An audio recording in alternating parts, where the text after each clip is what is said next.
Assalamualaikum warahmatullahi wabarakatuh. Selamat pagi dan salam sejahtera untuk kita semua. Perkenalkan, kami dari tim Afirmasi 2. Saya Farfaiza sebagai pembicara pertama. Saya didampingi oleh dua rekan saya, yaitu Karissa Saudir sebagai pembicara kedua, dan Larasati Mahendra sebagai pembicara ketiga.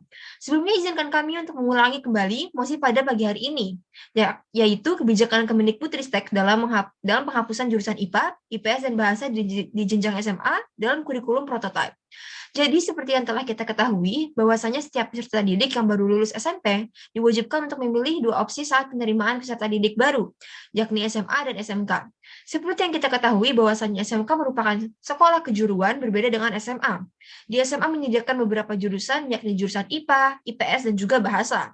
Jurusan ini sudah menjadi bagian penting bagi siswa SMA dan juga sudah berdampak dari mulai SMP sampai kuliah dan seterusnya dunia kerja.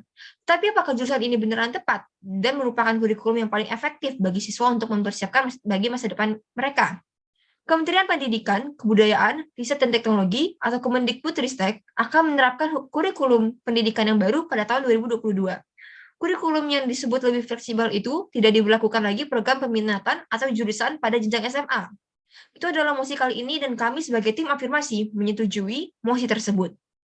Tujuan kami adalah mempersiapkan para remaja untuk dapat mengenal lebih diri sendiri dan minat bakat mereka agar dapat menjalani masa depan dengan sukses dan lancar. Kami ingin kurikulum di jenjang SMA menjadi yang paling cocok bagi remaja Indonesia sampai negara ini maju dalam segala bidang. Disclaimer penting, mari kita asumsikan bahwa di sisi kami akan ada banyak guru yang berkualitas, dan program ini dapat dilaksanakan secara lancar dan teratur serta setara untuk semua sekolah. Lanjut juga, pada model kali ini, siswa tetap akan ada mata pelajaran wajib, dan bukan berarti siswa bisa memilih mata pelajaran mereka dengan sangat bebas atau seenaknya.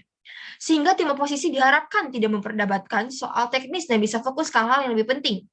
Selanjutnya, saya serahkan kepada Karissa Saudi sebagai pembicara kedua dan memasuki rangka argumen. Terima kasih. Terima kasih, Eva Feza. Saya akan melanjutkan substansi kasus pada hari ini, dan saya akan mempertanyakan mengapa pemerintah dibenarkan untuk penghapusan jurusan IPA, IPS, dan bahasa di jenjang SMA dalam kurikulum prototipe. Pada argumen pertama, saya akan mempertanyakan mengapa instansi pendidikan memiliki tanggung jawab moral memberikan kebebasan bagi peserta didik untuk memilih jurusan atau mata pelajaran sesuai minat. Sadarilah bahwa fungsi sekolah dan universitas adalah tempat untuk belajar dan menuntut ilmu. Mereka mempunyai tanggung jawab untuk menghasilkan generasi muda yang berkualitas untuk menyambut era globalisasi. Artinya, sekolah mempunyai peran untuk menarik siswa keluar dari zona nyaman mereka dan mempersiapkan mereka menjadi individu yang berkualitas. Jika peserta didik diharuskan untuk mempelajari mata pelajaran yang tidak sesuai dengan bakat dan minat mereka untuk perjalanan karir di masa depan, maka hal tersebut memperbatasi peluang yang lebih besar di lapangan kerja. Argumen kedua saya adalah tentang status quo yang tidak cukup untuk menghasilkan individu yang berkualitas dalam karir dan masa depan mereka. Ya, kami akui bahwa progres yang dicapai oleh negara kami dalam memberi edukasi kepada generasi muda sudah jauh lebih baik daripada masa sebelumnya. Tetapi jika dibandingkan dengan negara-negara lain di dunia ini, Indonesia masih jauh di belakang dalam segi edukasi. Berdasarkan survei countries with the best education system, Indonesia berada di posisi 70 dari 93. Survei ini berdasarkan 3 faktor dengan bobot yang sama yang menghubungkan sistem pendidikan publik yang berkembang dengan baik, pendidikan berkualitas tinggi, dan apakah responden akan mempertimbangkan untuk kuliah di universitas di negara tersebut. Dari pernyataan tersebut, dapat dikatakan sistem pendidikan Indonesia masih jauh berada di belakang dibanding oleh negara-negara lain. Kita dapat membandingkan dengan United Kingdom sebagai negara yang menempati peringkat pertama, disusul oleh United States di peringkat kedua. Negara tersebut menerapkan sistem di mana terdapat mata pelajaran wajib dan mata pelajaran pilihan. Hal ini bisa dihubungkan dengan kurikulum prototipe yang akan diterapkan di Indonesia yang lebih mirip dengan sistem pendidikan pada kedua negara tersebut. Sehingga dengan menerapkan kurikulum ini di setiap sekolah di jenjang SMA, tentunya akan membuat generasi muda Indonesia menjadi lebih baik. Selanjutnya akan dilanjutkan oleh Saudari Larasati Mahendra sebagai pembicara ketiga. Terima kasih. Baik, terima kasih Karissa Audrey. Untuk poin yang pertama, yaitu freedom of choice.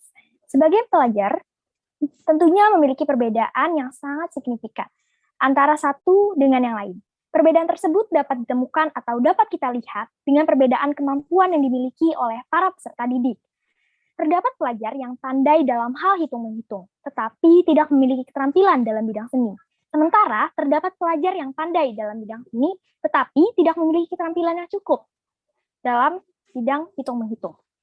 Dengan penghapusan penjurusan ini, akan sangat membantu para pelajar untuk dapat menyesuaikan dengan kemampuan dan juga minat bakatnya, yang mempunyai pengaruh besar terhadap jenjang pendidikan atau pemilih karir di masa depan nantinya. Untuk poin yang kedua, yaitu dampak negatif yang terjadi jika semua siswa mempelajari semua hal yang sama.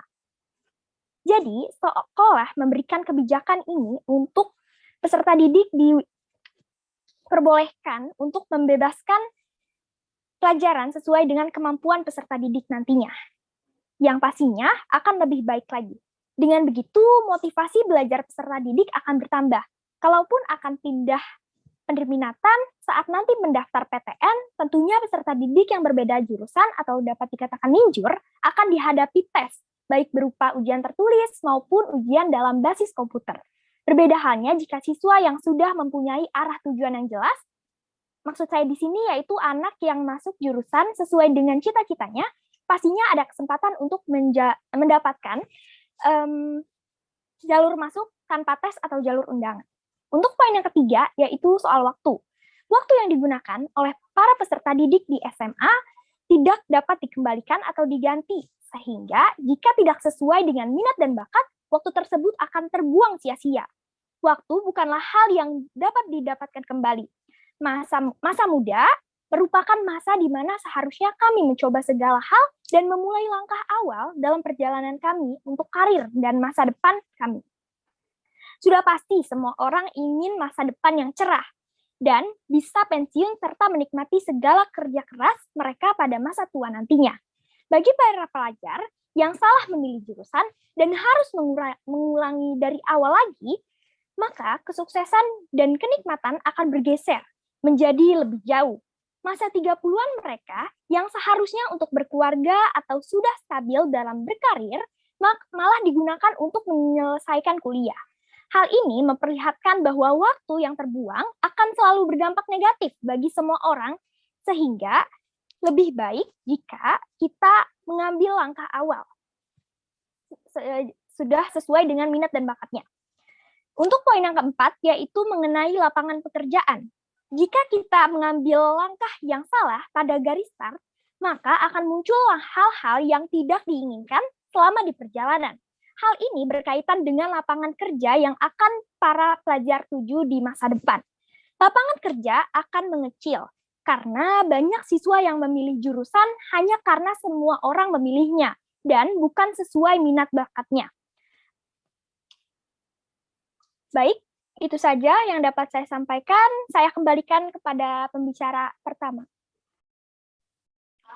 Baik, terima kasih Laras dan juga Karissa Audrey.